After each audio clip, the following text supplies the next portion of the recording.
Salut les gars, j'espère que vous allez bien. Aujourd'hui, je vous présente ma routine d'échauffement avant mes séances traction. Très important de s'échauffer, surtout en extérieur, quand les températures sont proches du zéro. Ce qu'il faut comprendre, c'est que l'articulation de l'épaule, c'est la plus instable du corps humain, qu'on compte énormément de luxation. Bref, entre toutes les pathologies qui y sont liées, je pense qu'il est important, très important, de prendre le temps, 5 bonnes minutes pour s'échauffer. Si tu n'as pas de routine d'échauffement, eh bien tu peux appliquer la mienne. Si tu en as une et que tu veux la compléter, eh bien reste jusqu'à la fin de la vidéo. Que tu aies du matériel ou non, eh bien, je vais te montrer plein d'exercices que tu vas pouvoir mettre en place. Ok ? L'échauffement va se dérouler en 3 parties. Une phase de déverrouillage articulaire, une phase d'activation musculaire et une phase d'activation cardiovasculaire. Ça marche ? On passe de suite sur les exercices. Et c'est parti pour l'échauffement. On va commencer par des cercles avec les bras, on va déverrouiller les épaules. N'hésite pas à rester en mouvement, évite de rester statique, surtout quand il fait très froid. Donc là on vient alterner des cercles, des mouvements vers le haut, vers le bas. Torsion de buste pour échauffer toute la chaîne dorsale qui sera recrutée lors des tractions. On n'hésite pas à mobiliser tout doucement les poignets et les coudes. Passons maintenant à l'activation musculaire. Là, il y aura pas mal d'exercices, que tu aies du matériel ou non. Je commence toujours avec une série de pompes, ce qui me permet d'échauffer triceps, pectoraux et épaules. Ces muscles interviennent passivement dans la réalisation des tractions. Deuxième exercice, on va réaliser des protractions en planche, gainage obligatoire. On sera donc sur une seule main et n'hésite pas donc à alterner. Fais une bonne série d'une dizaine de répétitions de chaque côté.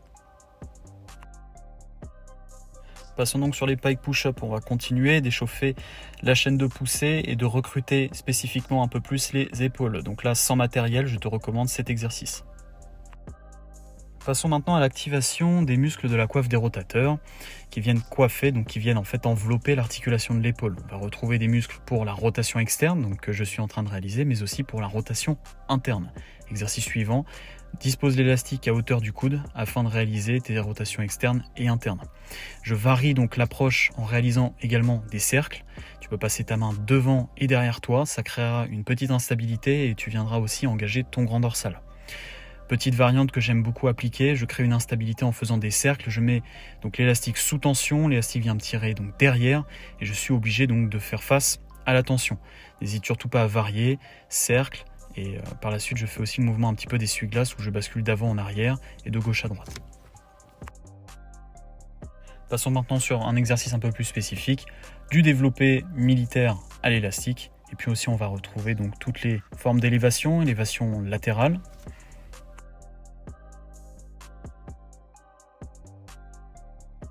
mais aussi les élévations frontales. Réalise de bonnes séries d'une bonne quinzaine de répétitions, on est sur un travail léger d'activation. Si tu n'as pas de matériel, eh bien tu bascules directement sur le suivant, on va activer le grand dorsal et un exercice un peu plus spécifique pour les tractions. Là je te recommande d'effectuer une petite flexion de coude afin d'engager ton grand dorsal, de ne pas rester simplement statique, bras tendus, on va légèrement les fléchir.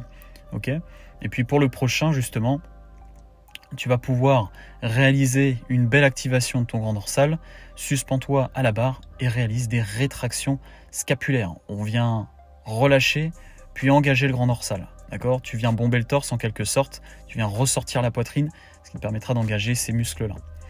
Troisième exercice à la barre, suspends-toi en supination, réalise une flexion de coude, soit environ à 90 degrés. Enfin, je finis toujours avec une petite série de tractions en pronation et en supination. Si tu réalises d'autres types de tractions dans ta séance, eh bien, je t'invite à inclure les exercices. Si tu réalises des tractions en prise neutre ou autre, sans variante explosive, bien évidemment, on est sur la phase d'échauffement.